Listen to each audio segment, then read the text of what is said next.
In the peaceful hills of Ramathaim, a man named Elkanah lived. He had two wives, Peninnah and Hannah. Peninnah had children, but Hannah was barren, and her heart ached with longing, year after year. Elkanah brought his family to the house of the Lord in Shiloh to offer sacrifices. But with every visit, Hannah's pain deepened. Peninnah, proud of her children, would provoke her relentlessly, reminding Hannah of what she did not have. Though Elkanah loved her dearly, even his words could not soothe her sorrow. Her barrenness wasn't just a physical emptiness, it was a spiritual burden, and her soul cried out for God to see her, to remember her. A vow in the temple. 1 Samuel 1:9-18. One day, after they had eaten, Hannah slipped away to the temple. Overwhelmed by grief, she fell to her knees and prayed to the Lord with tears streaming down her face. In the quiet of that sacred space, she made a vow. O Lord of hosts, if you will indeed look on the affliction of your maidservant and remember me, and not forget your maidservant, but will give your maidservant a male child, then I will give him to the Lord all the days of his life. 1 Samuel 1:11. Her lips moved, but no voice was heard. Eli the priest, seeing her, thought she was drunk.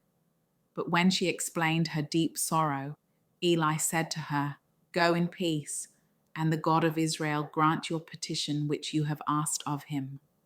1 Samuel 1:17. God hears. 1 Samuel 1:19-20. The next morning, Hannah rose with a new peace in her heart. Hallelujah. She had poured her soul out to God, and she believed he had heard her. In time, the Lord remembered Hannah. She conceived and bore a son, and she called his name Samuel, saying, "Because I have asked for him from the Lord." 1 Samuel 1:20. God had answered. Her prayer, her vow, and her faith were not in vain. Hallelujah, the fulfillment of a vow. 1 Samuel 1:24-28. When Samuel was weaned, Hannah did not forget the vow she had made. She brought him to the house of the Lord in Shiloh. Standing before Eli, she said, "For this child I prayed, and the Lord has granted me my petition. Therefore I also have lent him to the Lord. As long as he lives, he shall be lent to the Lord." 1 Samuel 1:27-28. This act was the fulfillment of her vow to God. She placed her son in God's hands.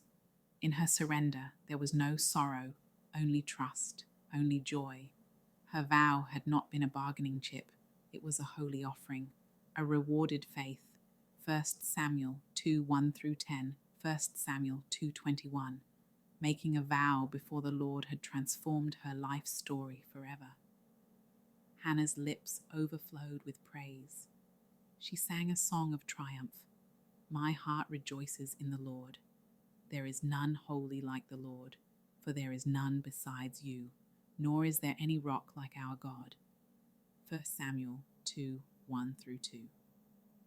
Her voice echoed through the temple, declaring that God lifts up the humble and brings life where there was barrenness. But you can never outgive God. The Lord continued to bless Hannah. She bore 3 more sons and 2 daughters. Her faith, her vow, and her offering had not only touched heaven, they changed the course of history. Samuel would grow up to become a mighty prophet, a powerful judge, and a voice for God in Israel. And it all began with the tearful vow of a faithful woman in the temple. Hannah's story reminds us that God listens to the cries of the brokenhearted. Her vow was not forgotten. Her pain was not ignored, and her faith was richly rewarded. So when your soul is burdened, pour it out before the Lord. Make your vow. Trust in his timing because God is faithful. He who calls you is faithful, who also will do it. 1 Thessalonians 5:24.